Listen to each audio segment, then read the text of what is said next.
They're guys. They do magic. They are the Magic Guys. Oh my God. No one told me I had to bring my drugs to this episode. Yeah. Hey guys, what's up? Welcome to a drug-induced episode of the Magic Guys. I'm so sorry for our guest already. Episode 261. This is we're glad to have Nick back. We're glad to have Doug back, but Nick has been under the knife, so to speak, and but he's made it. That's his commitment. That's right, friends. It is my first episode as a woman. Thank you. It'll be the same. It'll be the same, but he might talk a bit more. Anyway, great to have you guys here. I'm Josh Norbito. To my left, obviously, is Nick K. Hey guys, I'm Nick K, back from my tonsillectomy. I'm doing great. Thank you for everyone who reached out on the Discord and was like, "What's up?" But right now, I sound like Steve-O from Jackass. Oh yeah. And of course, joining us, Papa is home. Everyone say, "Hey, Daddy." What's up, Doug, y'all? Happy to be back. Making his millions at Trick Supply. Trick Supply, baby. We actually had our best week in a year. Like how satisfying is that for me to have been here in a year? So the first week I was there, we did $100, and last week we did $101.25. So Wow. Oh, I bet you didn't get a $500 donation though. talk about a week to miss. That was crazy. No, we've been killing it at Trick Supply. Thank you everyone for coming in these doors, but stay away the next hour so we can have this a smooth sailing episode. Thank you. That's right. Please, everyone, calm your boat for a second. We're excited to have a guest, another great guest on today, and we've got the trio for it as well. We're all excited hearing that we're having this guy just making it longevity in magic. He still looks so young as well, and so many questions. And I guess we just roll straight into our guest, unless there's any other news we've missed. I don't think there is. no, I'm ready to rock. Nick's a woman. Let's roll. That's it. That's the news. We're rolling.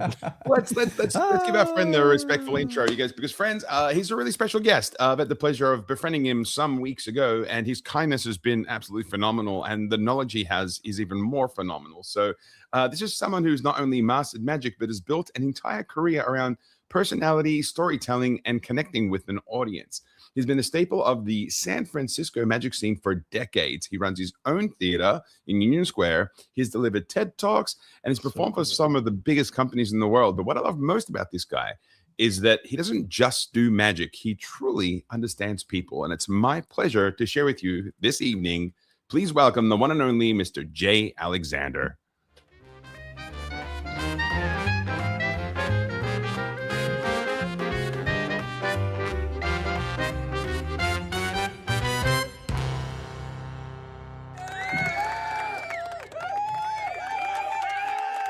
Jay Alexander. Hey guys. Welcome to the show, friend. Please tell us who are you and what do you do?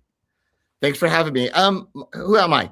I'm a magician mentalist based in San Francisco, originally from Texas, moved to San Francisco over 30 years ago for college and to street perform. And most of my career has been spent doing corporate events. I worked for the band The Rolling Stones on 3 U.S. tours.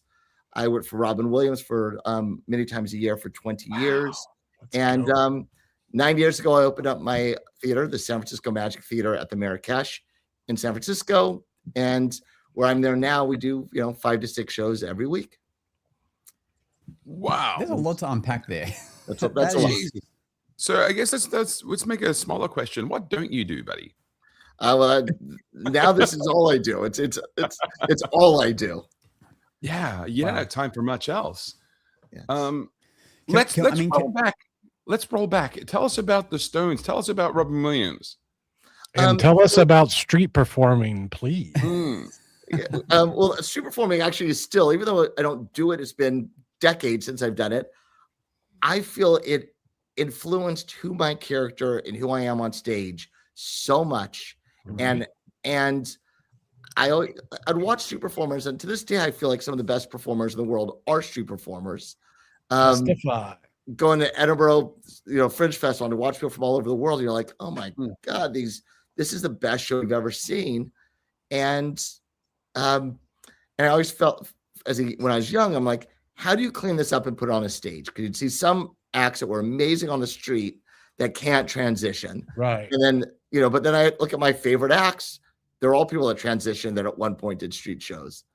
So, Yep. and I look at Harry Anderson and people that were just even Penn and Teller. But for me at my age and who I followed, it was Harry Anderson that was the thing. I watched him like this is it. This is what I want to do. Yep.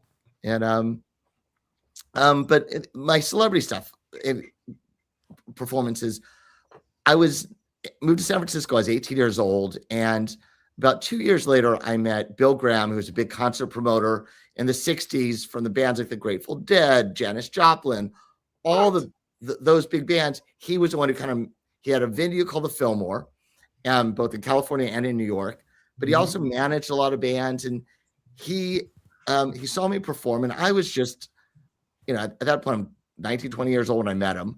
My hair's down to my waist. I was like this rock and roll looking kid who was putting my hair back on the weekends and doing kids' birthday parties, and then just doing street shows during the week. And then he saw me do some magic, and it wasn't like I was good. I had a look and a style, and I was good enough. And whenever a band would sell out one of his venues, and he had 3 venues in San Francisco, a club that's like a 1,000 person club, a 3,000, and the stadium where they have the big, huge concerts. Wow. Every time if they sold out, he would have me as the entertainment. Usually wasn't even that nice to me. But I would get booked for these parties. And one time I get a call from his person who works in his office saying, hey, we need you to be at Pier 23. It's a yacht cruise at 10 o'clock in the morning. I'm like, great. And they would never say who it was. And I wouldn't ask. I didn't care. I just wanted the performance and, do the show. And I'd get there, I'd find out who it was.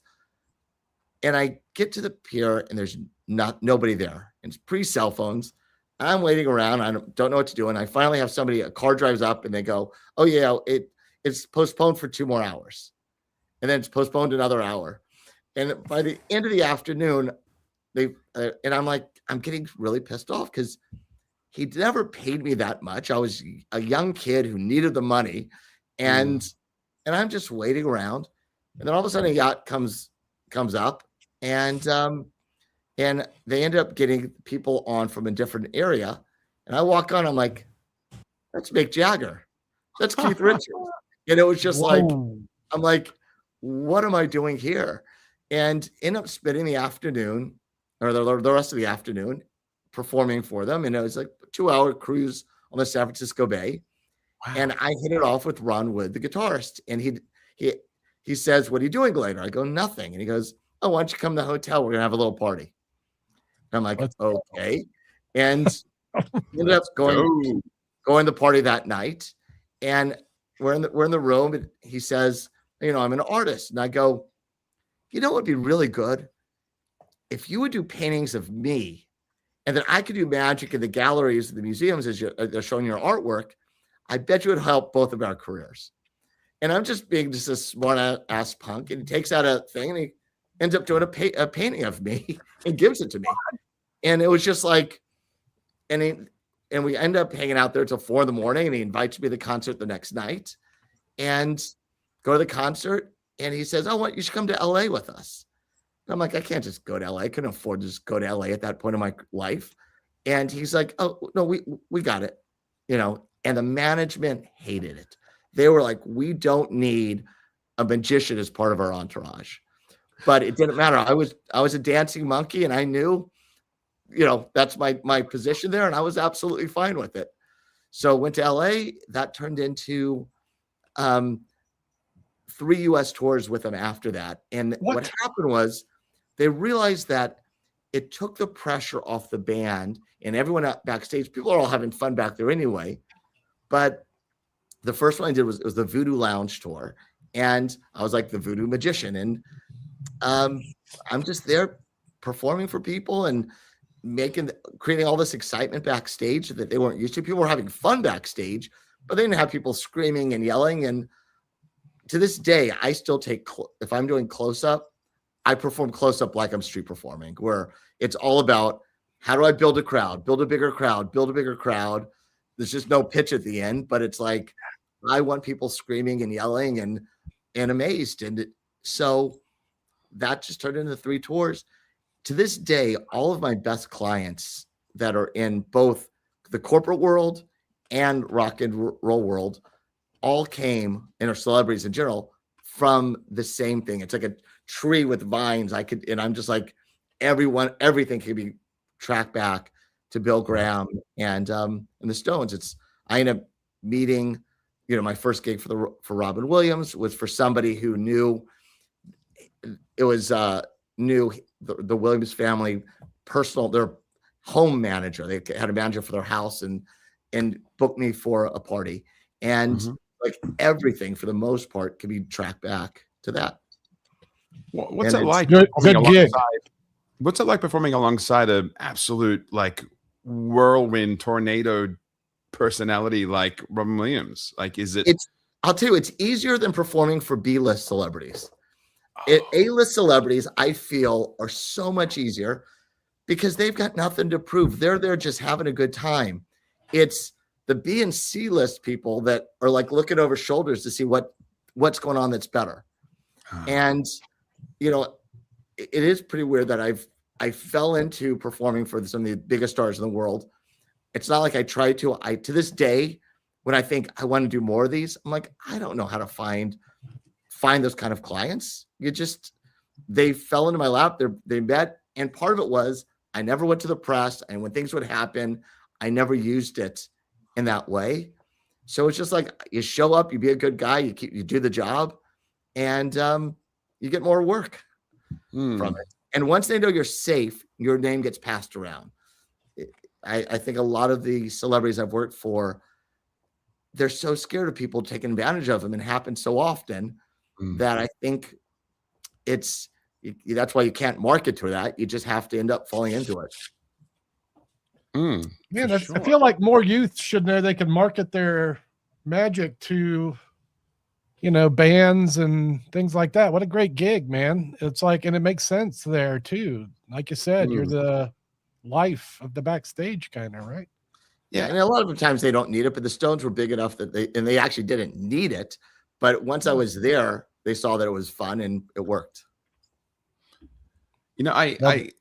I'm so curious why I don't see like high level comedians with comedy magicians opening for them. I think that would be such a smart idea. I think it is, and I got to open up for Robin, not in his big shows, but before he'd go on a big tour, he would play small venues just to work on material. He actually just called it working on material. And I got to open up a few times. And what I think he loved about it was I'm not competing with him. It's just something so different that he really did appreciate it. I think so often, though, in the comedy club world, especially back in the 80s, and they thought of magicians as prop comics. They didn't think we're funny. They would see so many comedians coming in those days doing the exact same tricks. Vanishing beer bottle. Today that still people are doing the same tricks, but it's so much of the same thing and the same gags that they thought all magicians were hacks. And the reality is, and I think most comedians are hacks. They're doing the same premises. But this too, at the comedy clubs, especially back in the day, those hack acts would get top billing over the comedians who were actually good because it was a novel thing for the comedy club. So the comedians don't like us too much. Yeah, no, I understand. If I was in their position, I'd feel the same way. Yeah, absolutely. I got it. It's but it's kind of funny because the hate they would have towards magicians. Yeah. And I have a lot of friends now that are stand-up comics, but it took a while to realize it's like, they see me working on the craft and building and how I build an audience and take them on a journey that they appreciate it. Yeah. If you're good and they're good, everyone understands it's good. But if they're good and you're bad, they hate you. Yes. And they hate magicians. So especially when you are getting top billing or they see you killing. Right. And they're like, really? He's doing that joke. Saw 4 guys do the same joke. Yeah. Right. Yeah. But the benefit of being a magician is we can all copy those hack lines as well. It's the other hand, you know what I mean? It's a tough place to be. Yeah. All right. So absolutely. you rock and rolled the world with the Stones, and then how'd you end up where you're at now? Well, you know what happened was I was doing that, but that's not like it's that much work all the time. I lived in the San Francisco Bay Area. The dot-com boom was starting, and I could not have looked the way I did since my hair was really long back then, and wore these wild suits. I couldn't have looked that way and performed in corporate America at the same time, other than being in San Francisco. Everyone's seen one of these.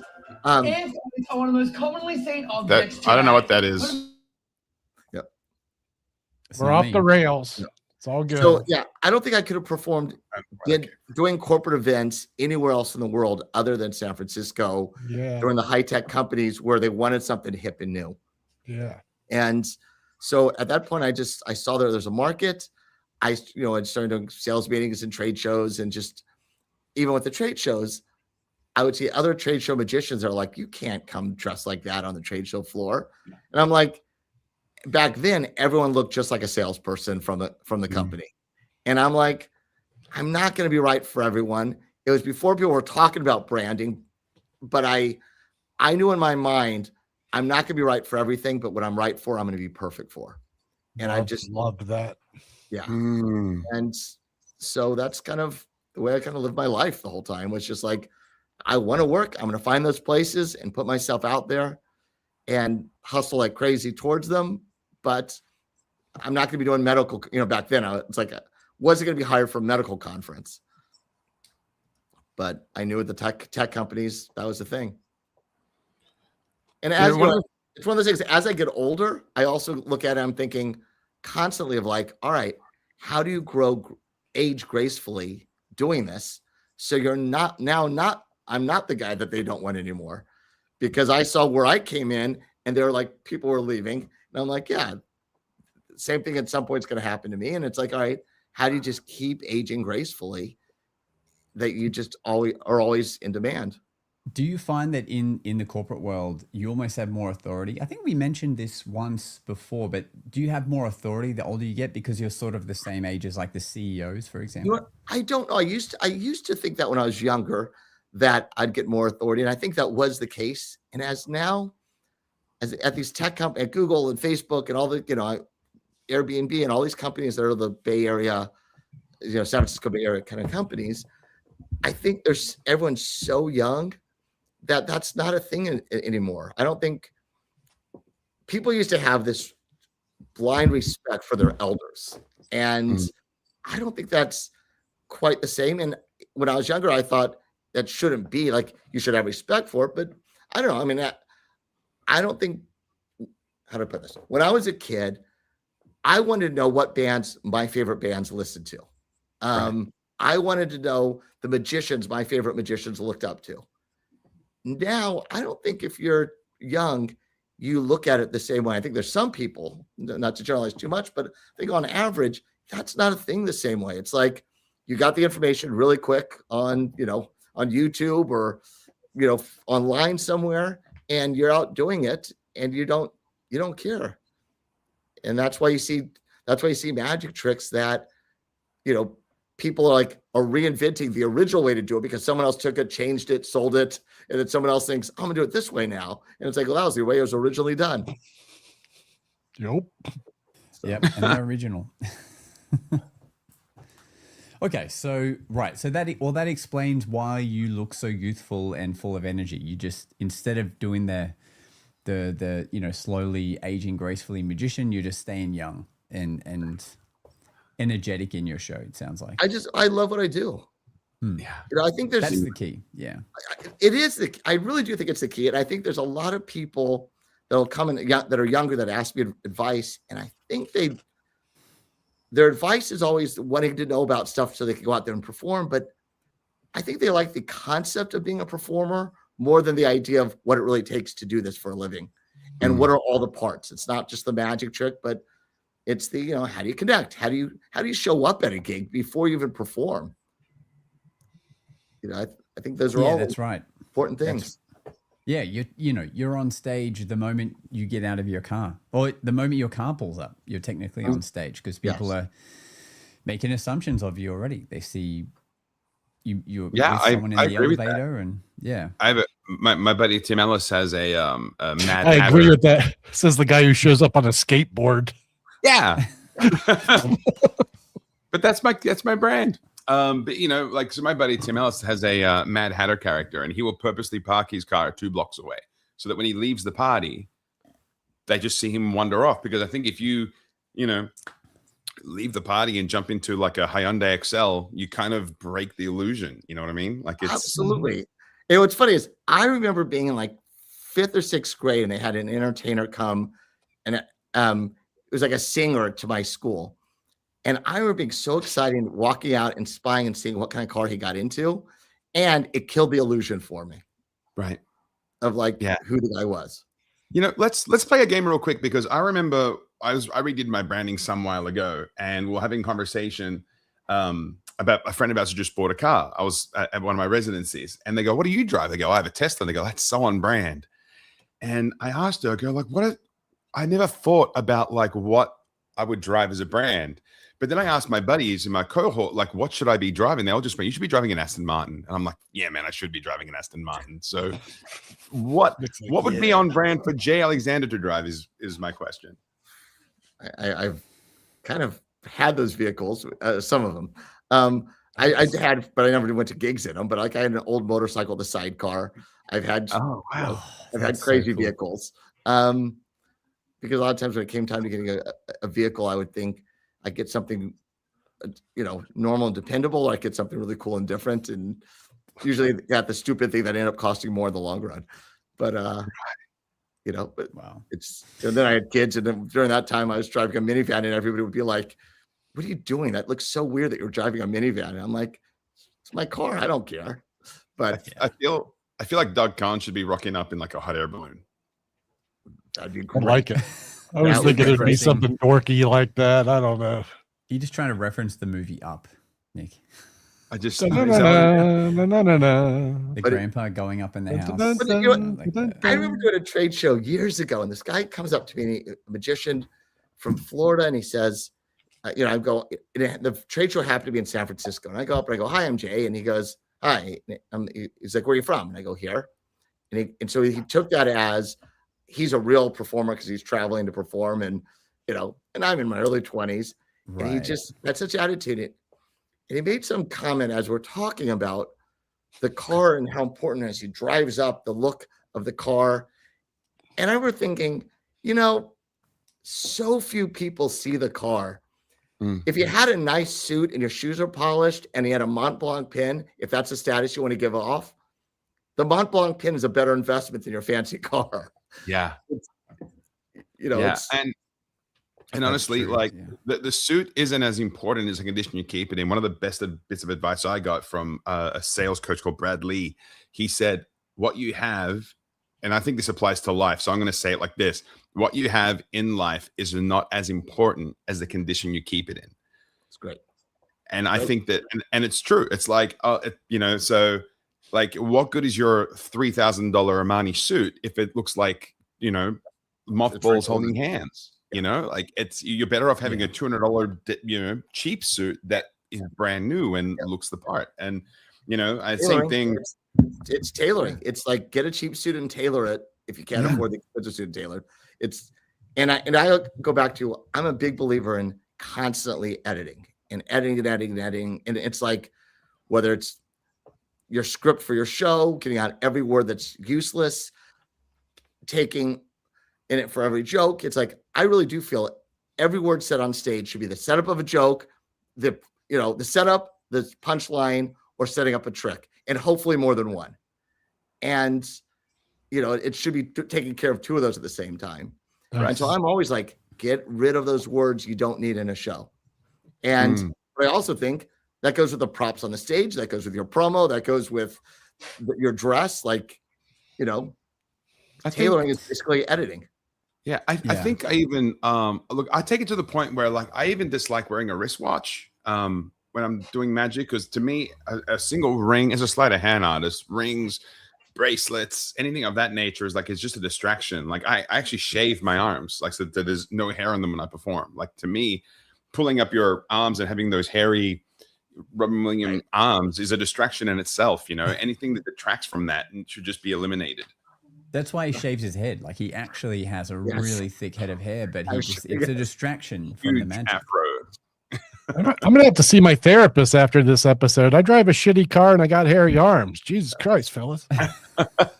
Hey, you're the one that made it to Vegas, so you know at least I got the high score in years. I don't know. That's it.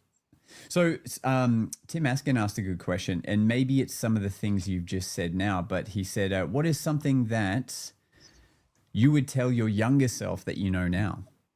And that could apply to anything.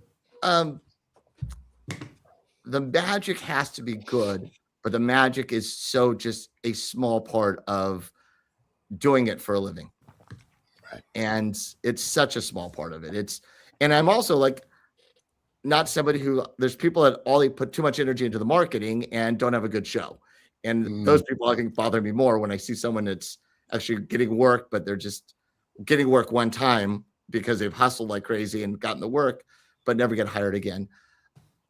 And then you're not getting hired again because of that guy. Yes. But it's do the work, guy.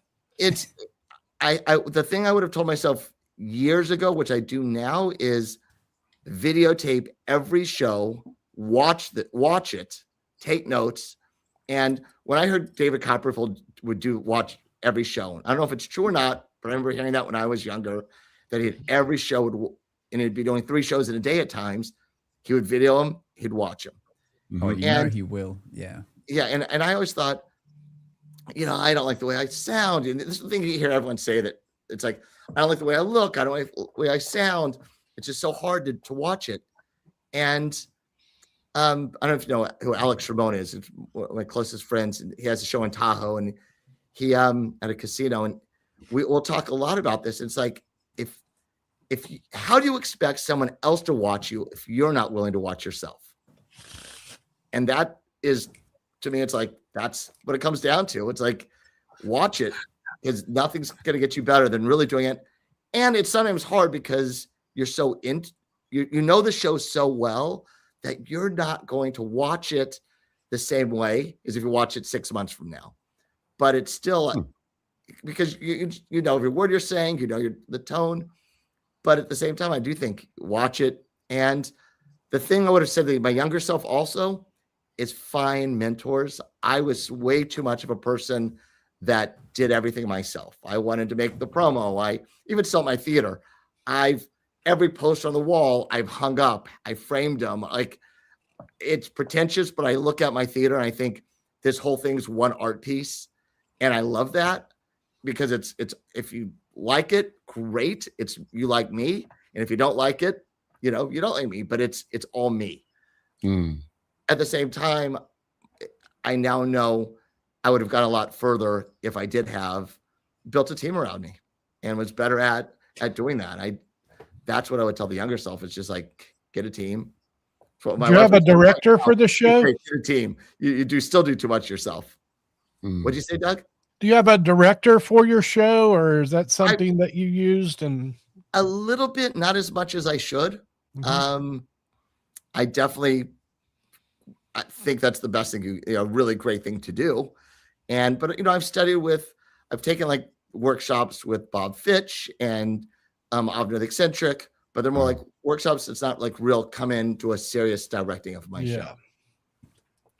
And there's something to be said about watching your own show is somewhat a directing, like having a director, but it's you, but you are able to put eyes on what you're doing. Yeah. And you'll be as critical. You'll be as critical as ever. Because let me tell you, you'll notice things like, why do I walk to my bag to put that thing away when 2 seconds later I walk back to get another thing out? Why don't I just hold on to it and deliver the dialogue and then, edit that whole movement out that's unnecessary? So many little things you start to discover. And I guess maybe it's when you have done all the editing you think you can do of watching yourself.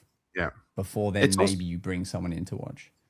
Yeah. It's also important that when you do that, for the younger people listening to this advice, you look at it and go like, well, it still worked. I'm like, that's not what it's about. It's quite literally about like doing things to that level of professionalism where it's so clean and you just save milliseconds here and there. Like I treat it as Formula One. You look at first place and 10th place is 0.02 seconds between first and 10th, you know, and if you can find 0.0 something of a second to be better than the next guy, that's how you become one of the best. And I think that's absolutely. And just knowing to stay, you know, keep watching people. When people just go into their case and look in their case to grab things out, it's like that drives me nuts. After a while of like, it used to be cardboard. Now I've gone to like a laser place and edited it, or made my very nerdy, but kind of my whole case is I can look at my case and know exactly everything's set, ready to go. right. Because there's a place for everything. But also I can just reach over with my hand, it goes right to the places. Right. And I really do think those little things make it feel so good. And it's the transitions.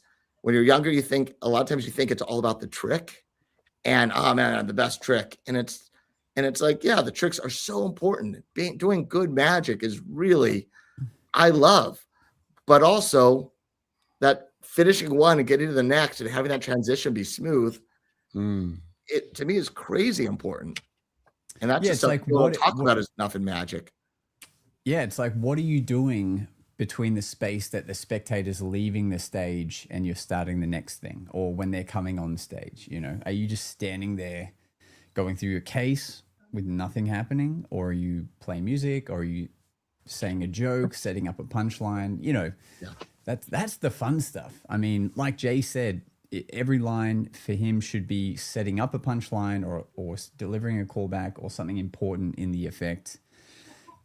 What do you spend more time on now, do you think? The comedy writing or the magic routine?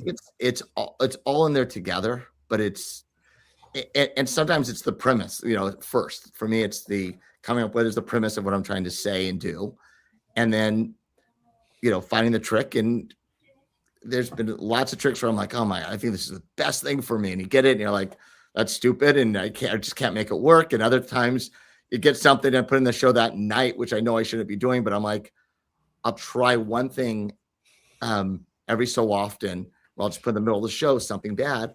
Someone told me years ago, and I think it's great, was once you have your show, to have a place in the middle where you could try something new. And in those days, I felt like I don't want to do something and make the show worse. And so my show stayed exactly the same way too long. And it was good because performers change the show too often. And, you know, I think there's a lot of performers do it too often.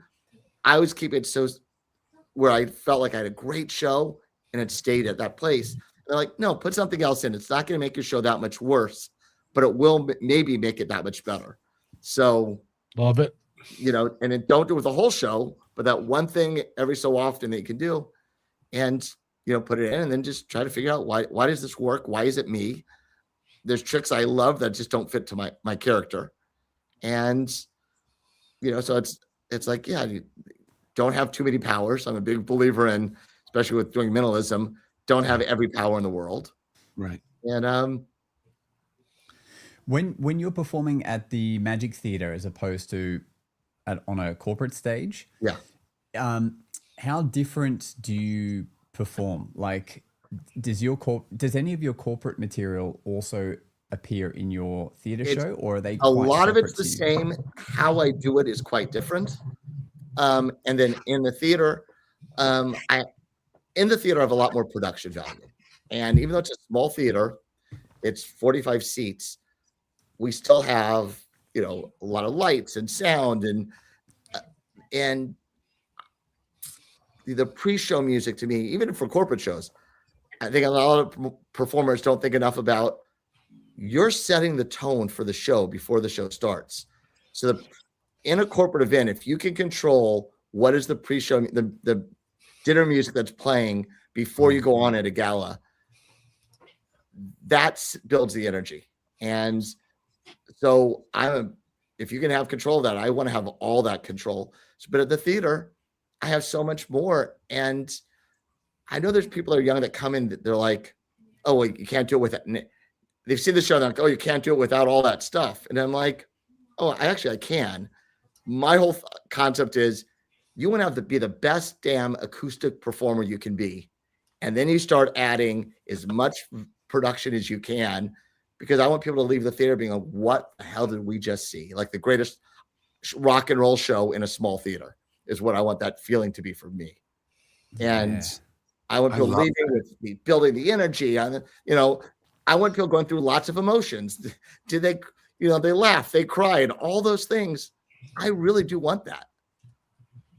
And it's a nuanced question. Yeah. Pre-show music for the Magic Theater, instrumental or with lyrics? With lyrics, but not. I don't use music that people know that well. That's just my own personal taste.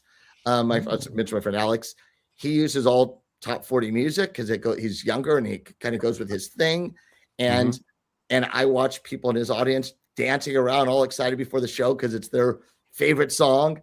And I feel that the music's getting the credit, not me at that point. And it's pre-show. So in some ways I'm like, I get it. It completely works for him. I want it to be, I use a lot of just old jump swing, that just music I like, but it does have a build. So when I come out, there's energy in the room. But I'm also able at my theater, I'll tell you the whole user journey of this in my theater. People show up and you walk off the streets of San Francisco, you go down a stairwell, it's a candlelit stairwell. My venue was the first Moroccan restaurant in the United States, was in my space. So it's completely tiled. They don't really have speakeasies in Morocco, but it has this feeling of like a Moroccan speakeasy. It's all tiled and the ceiling is stamped metal. And so you feel like you've walked into another world, almost like Walt Disney would, if he takes you from the outside to the inside, you transition into a whole new world. Once inside, and I take it very serious of even how my doorman welcomes the person as they come in. They walk down the stairs. When they get downstairs, I welcome them. I'm there at the bottom of the stairs, hi, welcome to the San Francisco Magic Theater at the Marrakesh. We'll be having food and drinks in the lounge. You'll see some close-up magic, then we'll go to the theater for the show. And then I'll take them in, get them seated. And then I'll bring someone else and they'll sit them, 2 seats over. Third person comes in, and I always have kind of these smart ass kind of remarks, but not too over the top. Or it'll be things like, as I bring them in, instead of in between the two parties, I'm like, people on one side of you are really nice, the other side they're not nice. You're gonna have to figure out which is which. And I walk away, and it's not like this great joke, but it's enough that it gets them talking and people saying, "Oh, they're the nice ones," or "Oh, we're the nice ones," and it tells me a lot about people's personalities of who to use later, of who's playful at that point. Yeah. So there's so much going on that I'm setting up now that's going to happen later on in the show. So you just see who's talking. And so when I leave, they're all talking to each other. And so by the time I take everyone from and they have food and drinks in the lounge, by the time I take people from the lounge into the theater, the entire room knows the people next to them and they've been talking and having a good time. So I don't have to warm up the audience. They're warmed up. And I do go back in, I do close-up magic with people. In the lounge, it's magic because my show is, for the most part, completely minimalism. And some people would say you can't mix the two. I feel it's like, that's the first experience. This is the next experience. I don't have a problem with it. And I feel it works. I don't feel putting very magic-y things like I wouldn't take a deck of cards out in my show once the show starts. I feel it's two completely different things. And they've walked one world. I've taken them to another world. And so throughout the night, they've had multiple experiences. And then they see the show. After the show, they go back and through the lobby, and we do photos and kind of do photo ops. And I'm willing to hang out and talk to people as long as possible. And I think I first saw that with Penn and Teller. I don't know if anyone else did it before them, but that was the first place I saw it, where you start realizing that time is so unbelievably important, I feel, to create super fans. It's like they saw the show, they're my fans, but now they think that they know me and that we're friends, and they're not going to hire ever another magician. There's no choice. It's like, I'm not competing with a magician. I'm competing with they're going to hire J. Alexander. And I want to build that thing of, and without sounding pretentious, it's like, no, they're hiring me. That's the thing. I have a fun question for Nick. Without looking, I just looked up how many 5-star Google reviews Jay's Magic Theater has. Knowing how we operate it at the Theater of Magic, and we have like a few hundred reviews, what would your guess be of Google reviews on Magic, 1,287. 1,287. You wish, baby. 1,658 5-star Google reviews. The next lot of reviews are 4 stars, and that's it. I mean, he's walking us through their experience, but that, for example, speaks for itself. I mean, thank you. That's got to feel quite rewarding to see the reflection of what you're trying to create, that experience, and what people are saying. Absolutely does. When people say don't read your reviews, I'm like, no, I read every single one of them. I'm mad if there's a 4-star review, and I'm kind of like, all right, there's something I could do better. It's like, why did I not get that 4-star review? Yeah. I'm hoping you'll talk a little bit about the food and beverage part of the show. It's something we haven't really discussed in a theater experience with Magic. And what do you provide, and what do the people expect? Yeah, so I partner with the restaurant that's above me. I don't. If I did it over, I would want a piece of it. It's all the food and drinks are served by them.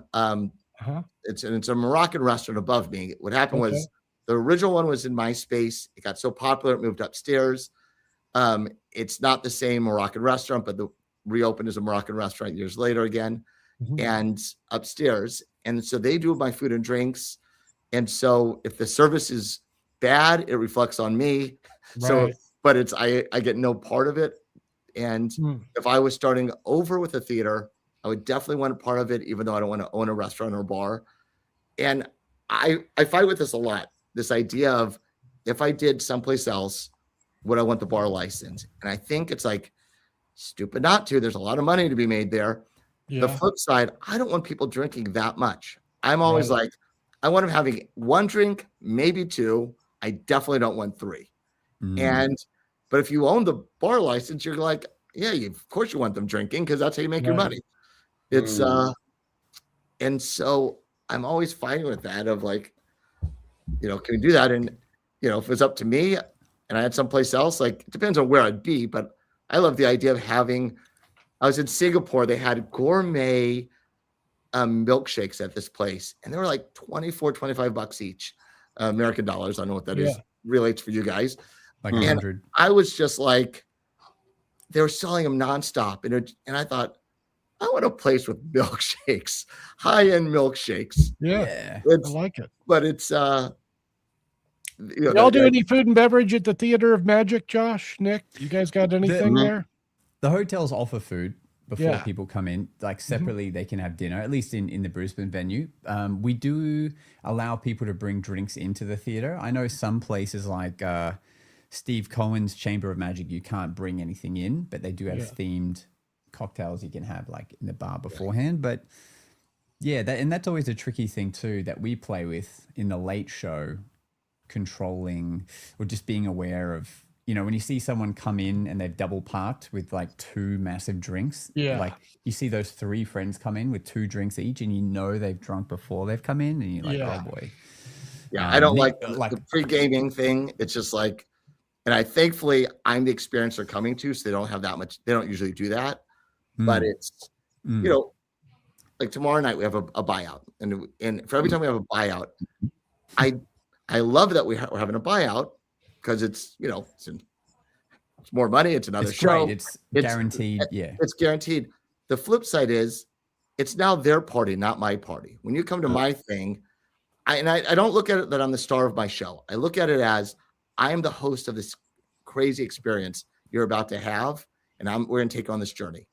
And afterwards, they think of me as the star, and they got to know the star. But I try in my mind, put that out. It's like, nope, I'm not the star. I'm the host. I'm going to give you this great time. And yeah, that's just kind of, my vision of what I want from it is that. Yeah, that's right. Hope that makes sense. Let me just read off one of the reviews just so people get a gauge of why they need to travel to San Francisco. A week ago, this was left. A really excellent show, made even more intimate with the pre-show table magic. Clearly a man that loves his magic as much as his audience, as he put in a lot of effort to create a show that he performs seamlessly. Does that not just sum up everything we've just been talking about? Like, you still love your magic. They can tell you've made the show seamless and that you care about the audience. I mean, I do care about the audience. I think that's says written by Jay Alexander. Yes, Alexander. Two. No. I thought I switched my account when I wrote that.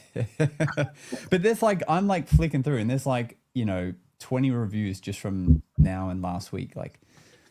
That's awesome. So really, you can really tell you're really in it. You're not just phoning it in. You're not it'll keep going. You're really in it wholeheartedly every week. I'm constantly trying to figure out how do you make this better? How do you make this a better experience? And my wife's working on a book right now. And when we first met, we've talked about this stuff a lot, and it's creating experiences. And one of the things we talk about more and more is, before they get there, once they're there, and even afterwards, how do you put the memory of the experience and give them things that they're going to remember afterwards that they want to keep talking about? And like in the introduction, you mentioned me being a storyteller. I have this thought that keeps coming to me of I don't want to be a storyteller. I want to be a story maker. I want to make stories for people to tell that, when they go away, it's their story, not mine. And I think we all want to care about, think that we're the important things in this stuff. And it's no one's needs to go to a magic show. They want to go out on a great date night. They want to go out with their friends. There's so much of their own bullshit that's in their own head when they're doing anything. Yeah. So magic, we're just putting on magic shows because that's what we do, but that's not what people need to buy. And so many young magicians, I think they're even older magicians, they think they're selling a magic show. And I'm you're selling hospitality. We're in the hospitality business. Yep. And agreed. Yeah. We're selling customer experience. Yeah. And that's experience. Why your name isn't on the name of the website, right? San Francisco Magic Theater. It's not people want to find someone to have a great time, not that we need to see this specific magician. And I follow that a lot because, we do want our egos get into it, and we do want it to be on there. It should be. And I probably wouldn't have been in business with, there's probably 2 shows that would have made this happen. I never thought of Steve Cohen as much respect as I have for him. Probably might have still done this without Steve Cohen, but all of us that have small shows owe a lot to Steve Cohen. He studied the way of doing that. And Ricky J. Let's not forget Ricky. Absolutely. But for me, it was in Maui. There was Ward and Annabelle's, and it was in Maui, and it was a small theater like mine, and I went to it, and I was it's the best show I've ever seen. To this day, no show comes close to his show, and I saw him pulling threads of making jokes with this person and this person. He had so many of those jokes that felt like they were just happening that night. And then you see the show a second time, and you're oh, all those improvs were definitely, not improvs, but it felt that way so much. And I'm just that's, and and then we were talking earlier about street performing. My favorite shows are those kind of shows that can create those moments of, man, you're in the room and it feels like that's only happening that night. It was a happy, not a show. And one of the difficulties I find is that when you invest in your audience that much, it's you can almost feel like the show isn't that great because the audience isn't giving you enough back. Because one of the new premises that I'm running a new show at the moment, and the premise of it is that magic isn't something I do at you, it's something I do with you. Yep. And that's why everyone gets involved, and it's made in a very personal way. So rather than going please give me a number, I'll ask someone like, what do you do for a living? How long have you been doing that for? 14 years. Great. And then I use number 14. How many kids you got? How old's your favorite one? Then, it's like I need that input from people, that investment from people for that reason. It's interesting because I feel like this personal level that you connect on in almost every routine or everything that you do, it's like it's very intentional. And there's not really a guide with how to do that. Right. So how did you learn that? Well, in Jay's wife's new book coming up, it's I mean, part of it was that. I mean, I've been thinking about it for years. That's when I first met her, we'd talk about this stuff because quite often, and that would come up, all those type of things. And I think it was just keep looking at stuff. And I've always looked at, if I buy a book, it's either a magic book, a marketing book, or hospitality book. Or it's like, now there's more books on experiences, but it's 25 years ago, I bought a book, and it was The Experience Economy, which seems like the perfect kind of book for today. Mm-hmm. And the guys talked in the book about if you had an extra $5 per person, $2, $1, or $100, what extra little thing would you do to make their experience that much better? And as magicians, half the time we just want to buy another trick, but it's like, no, is there something you could give them or do with them, or the photo memory afterwards, or whatever, doesn't matter. And so I just think I've been constantly breaking down the show and figuring out each part of it. How do you make each part better? And how do you make the magic better? I still, it's not like I don't care about that at all. I strongly care about it. It's do you have back of room sales? Or you sell any merch or magic tricks or anything like that? Yes, and I love it so much because I feel like a carny in the best and worst way. Yeah, when necessary evil, right? Well, it is. Years ago, I had a friend that was doing a big theater show, and he's like, I want people. I want to make money from doing magic. That's all I want. I just want to make money from doing magic. And he felt that was kind of a sleazy thing, trying to sell stuff. Like it is if you're trying to sell crappy stuff. And now he's a plumber. Yes, but now he bought a print shop and to print his own stuff because he's selling so much stuff that he now can print his own shirts himself, or have his company do it. It's insane, but it's the we have like 6 things, but it's only 2 of them that I really try to sell.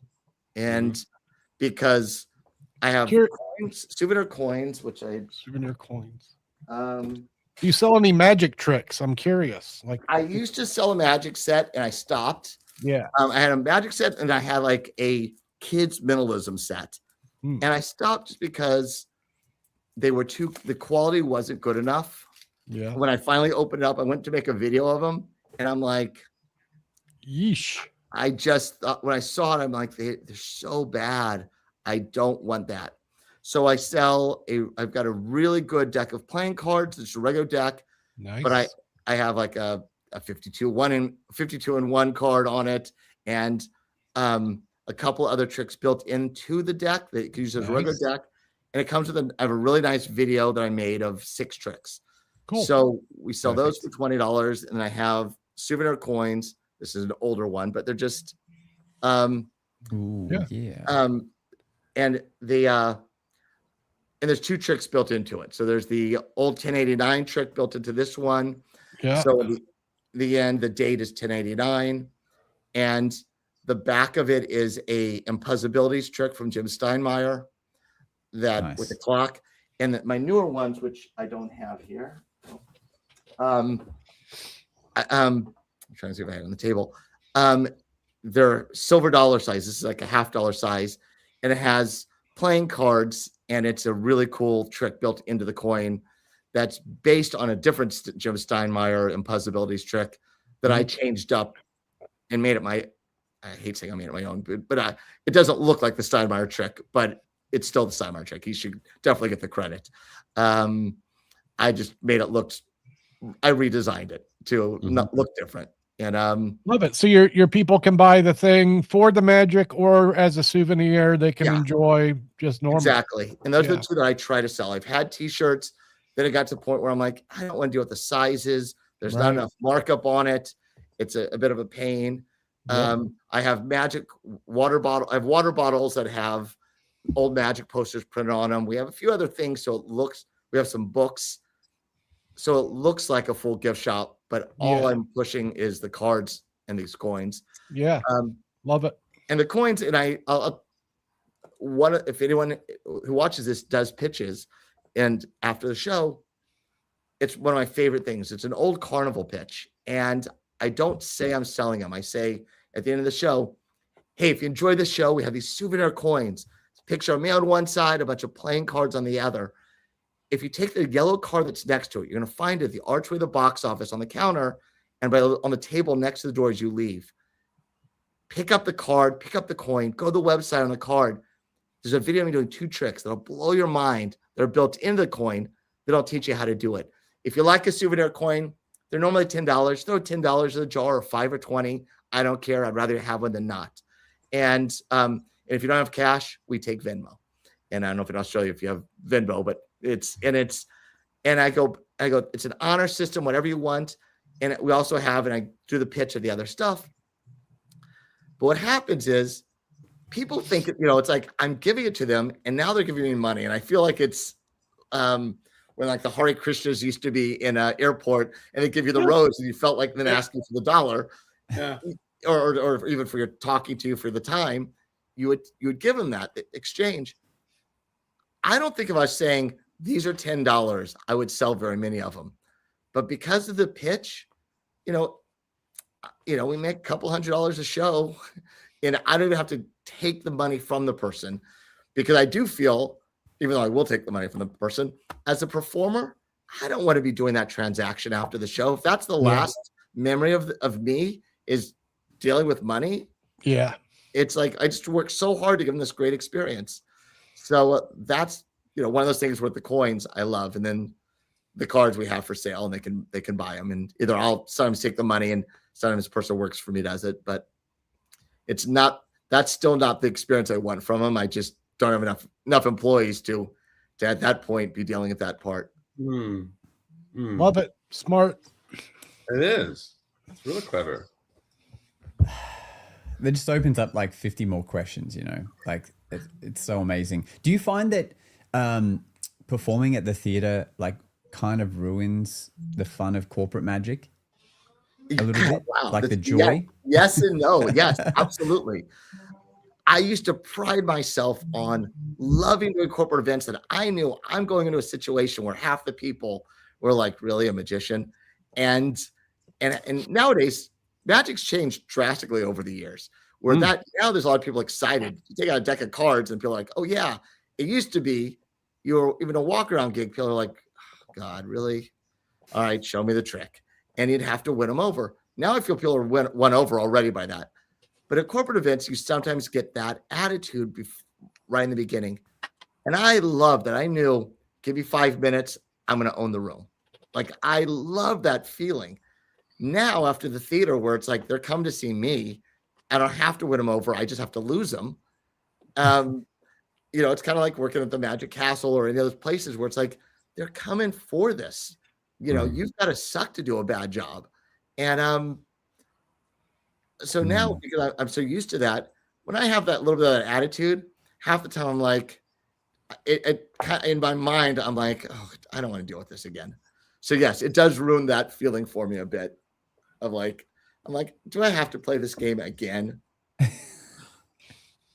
Yeah, it's so fun and rewarding. And obviously you have their attention straight away and you can create the stories with them. And it's just so much fun. And I know I don't have the loss of focus where in my theater, I have 100% focus because the lights change, all those different things that keep the focus constantly. You don't have every so often you do a corporate event and the bar is still open at the back of the room. And, you don't have any of those other distractions.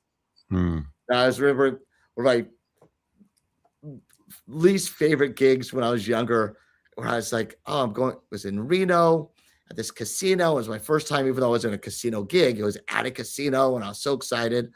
There's 500 people, and I get there, I go to do the show, and right before the show starts, they go, well, dinner service is over, or dinner's over. We're about to have a little magic show, and outside the bar is now open again. And it was salespeople that were all young, straight out of college, first time traveling to an event. And a sales meeting for them.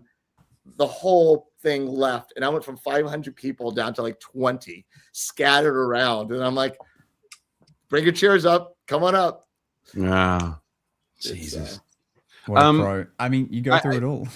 Yeah, we're about to wrap up, but I really want to ask this question because it's seldom, doing these shows for arenas, like for basketball games at halftime and so forth.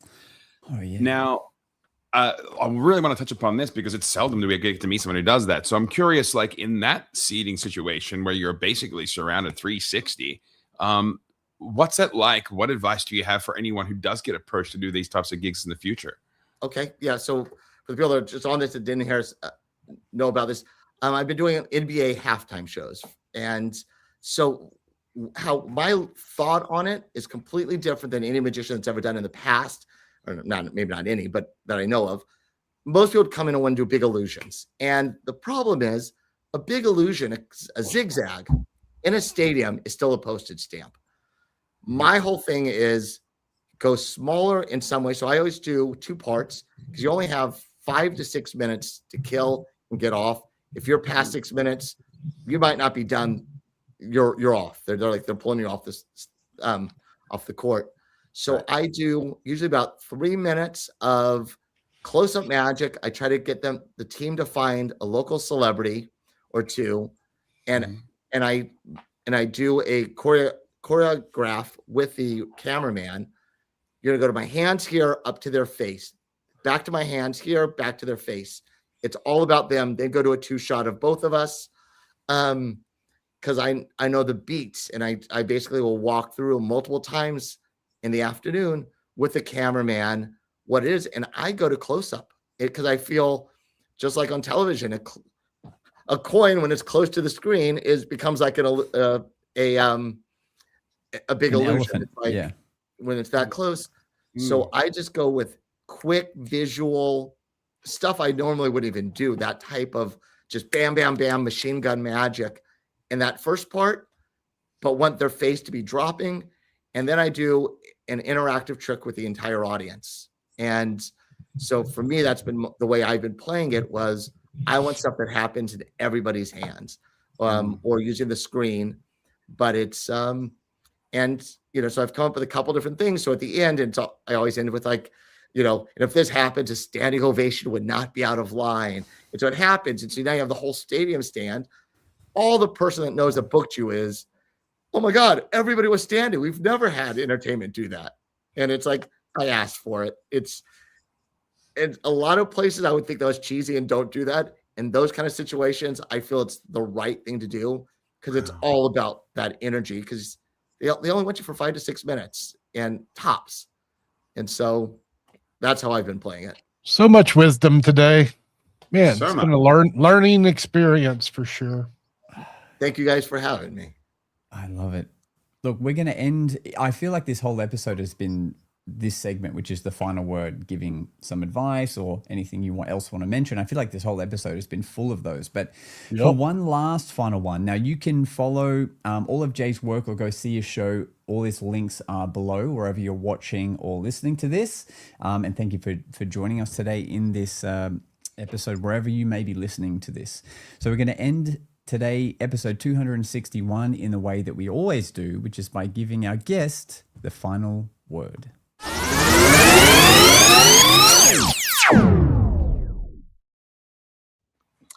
My final word is just get out and perform. I really do believe so many performers, especially when they're young, they're like, they want to make money. They have all these other things in their head. And like, if you want to be a magician, perform. That's comes first. Money will follow if you're good and you keep doing it. That's the most important part. Good. Thanks for listening. It's time for us to disappear now. But we'll see you again on the next episode of The Magic Guys.